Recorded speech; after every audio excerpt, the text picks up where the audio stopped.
The bottom line is, I simply want to make ever better cars, no matter what kind of powertrain they have.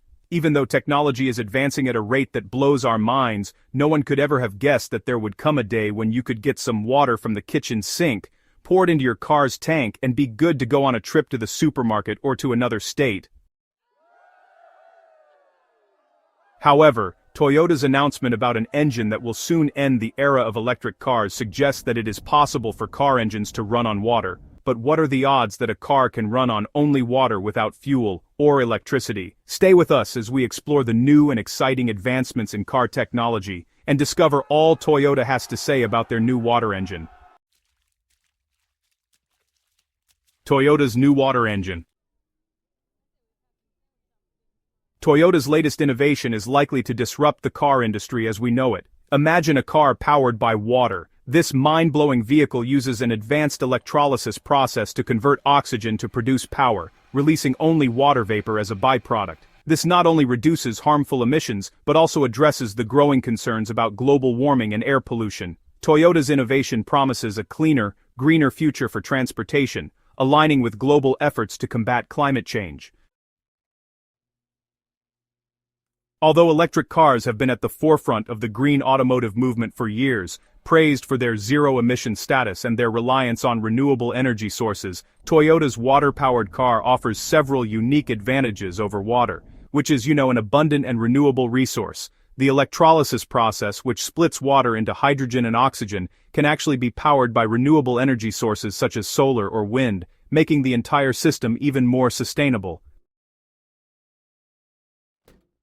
But that's not all. Electric cars have been marketed as zero-emission vehicles, but the production and disposal of lithium-ion batteries pose great environmental challenges and require a large investment of resources. However, Toyota's water-powered car sidesteps these issues completely. According to the announcement made by the Executive Vice President and Chief Technology Officer Hiroki Nakajima at a recent meeting in Japan, Toyota plans to change the future of transportation with this new technology. Nakajima talked about Toyota's big plan to stop being just a car company and start being a mobility company that helps people have many options for movement. He was joined by two other leaders, Takeru Kato, who is in charge of making electric cars called BEVs, and Mitsumasa Yamagata, who will lead the team making hydrogen cars when the factory opens soon. Toyota's hydrogen fuel cell cars work by using a chemical reaction between hydrogen stored in the car and oxygen from the air to make electricity that powers the car. This system includes an important part called an elect neutralizer. The process is very efficient and safe, as it doesn't need much energy and doesn't produce any harmful byproducts. One of the best things about this process is that it doesn't need a big heavy tank to store the hydrogen. The electrolyzer can make hydrogen as it's needed, making the car lighter and more efficient. To use hydrogen fuel effectively, some parts of the car's motor need to be changed. The fuel injectors, which spray fuel into the engine, need to be adapted to spray hydrogen correctly. Also, the engine block and cylinder head need to be stronger to handle the high pressure of hydrogen fuel. Other parts like valves and spark plugs also need to be made specially to help the engine run well and safely. We'll get into the full details of how the process really works later, but keep in mind that Toyota's water engine is better than other motors that use hydrogen simply because it is much easier and cheaper to store water than to store hydrogen. Hydrogen is a gas, so it needs special tanks that can handle high pressure. These tanks are heavy, expensive, and can leak, which can be dangerous. Water, being a liquid, is much easier to store and doesn't need special tanks or high pressure, making it safer and more practical. This makes the water motor versatile, suitable for small cars, big trucks, and even power plants. Its simplicity and safety make it a better choice than other types of motors. Plus, it helps reduce our reliance on fossil fuels and cuts down harmful emissions. This makes it a more sustainable option for transportation and energy generation. However, it may surprise you to know that this whole motive to make a car powered only by water isn't exactly an original idea. History of water vehicles. Before Toyota's steps to build cars that run only on water, there were others who tried to do the same.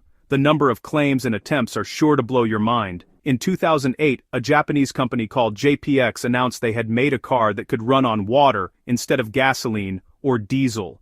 This was big news because it promised a cheaper and greener way to power cars. JPX said their car used a special system to get energy from water by splitting it into hydrogen and oxygen, then using the hydrogen as fuel. But, experts found out that the system wasn't just using water, it also needed a special material called metal hydride. This meant the car wasn't truly water-powered. JPX never provided scientific proof for their claims, and honestly, many scientists doubted their story. The scientists explained that water is very stable and you need a lot of energy to split it into hydrogen and oxygen. According to the laws of physics, you can't get energy from water alone because it takes energy to break the bonds holding the water molecules together. Some scientists also reminded people of Stanley Meyer, who, back in the 1980s, claimed he had made a dune buggy that ran on water, but Meyer never showed solid proof, and his claims were found to be false. He was even convicted of fraud in 1996. JPX's story sounded a lot like Meyer's, and people were, very skeptical. In 2002, Hydrogen Technology Applications said they had a device called Aquagen that could split water into hydrogen and oxygen. They first used it for safer welding but later claimed it could power cars. However, their theories weren't backed by science, and their claims seemed exaggerated. The company later admitted their device could only make cars more fuel efficient, not run on water alone. So, another company, Genesis World Energy, claimed back in 2002 to have a device that could actually get energy from water. They managed to raise a whole lot of money from investors, but, they never produced a working product. In 2006, the company's owner, Patrick Kelly, was jailed for fraud.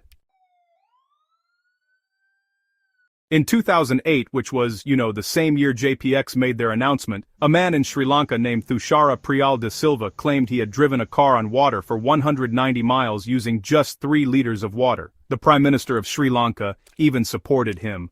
But Thushara was later arrested for fraud. His claims, like so many before him, were really exaggerated and misleading. More recently, in 2022, Arianto Mal from Indonesia claimed to have made a device called Nkuba that could turn water into hydrogen fuel. He said it could power motorcycles for 500 kilometers on just 1 liter of water, and that big car companies like Lamborghini and Ferrari were interested. But scientists in Indonesia doubted his claims, saying the device was impossible according to physics. They also found out that the car companies weren't really interested. Arianto's story, like others, seemed to be more about making bold claims than having real proof. Despite these failed attempts and scams, we have to wonder if there has been a deliberate attempt to stifle the usage of water as fuel for vehicles. While we certainly can't prove that there have been suppressions, there are many reasons why this might be so. For one, the global energy industry, currently dominated by fossil fuels, is worth trillions of dollars. Introducing a technology that could make traditional energy sources a thing of the past threatens the financial interests of powerful corporations and stakeholders. These entities have enough resources and influence to suppress or discredit technologies that could threaten their market dominance. For example, fossil fuel companies have a vested interest in maintaining their market share and may lobby against or discredit alternative energy technologies to protect their profits. Another probable reason is that new and innovative technologies often face skepticism and resistance from the public and media. It's, understandably hard for the public to wrap their heads around how water could be used to fuel a vehicle, and the perceived risks, safety concerns, and general lack of understanding can lead to negative publicity and really hinder widespread acceptance. Powerful entities may also choose to exploit these fears to maintain control over the narrative and suppress these potentially disruptive technologies. For example, misinformation campaigns can, create doubt and fear around new technologies, making the public less likely to accept them. However, with Toyota publicly stating its plans to develop these cars while presenting evidence on how the science works, it is entirely possible we are about to see the dawn of a new age. Their influence in the mobility market, the trust they have built over the years, and their deep pool of resources suggests that we will see water vehicles become reality, rather than just hearsay. All this is a result of Toyota's desire to stay ahead in a market that is moving toward clean technologies and electric vehicles, especially with new electric cars coming from companies like BYD and Xiaomi in China. This has led them to focus on making their hydrogen technology better and more efficient to meet the growing need for environmentally friendly transportation. This history of water-powered car ideas shows that while many claims might have been false, the push for greener energy solutions is real and important. Toyota's ongoing research has already produced a car, the Mirai, that is powered by hydrogen, and these advancements prove that a more sustainable future in transportation is possible, and there is still more to come.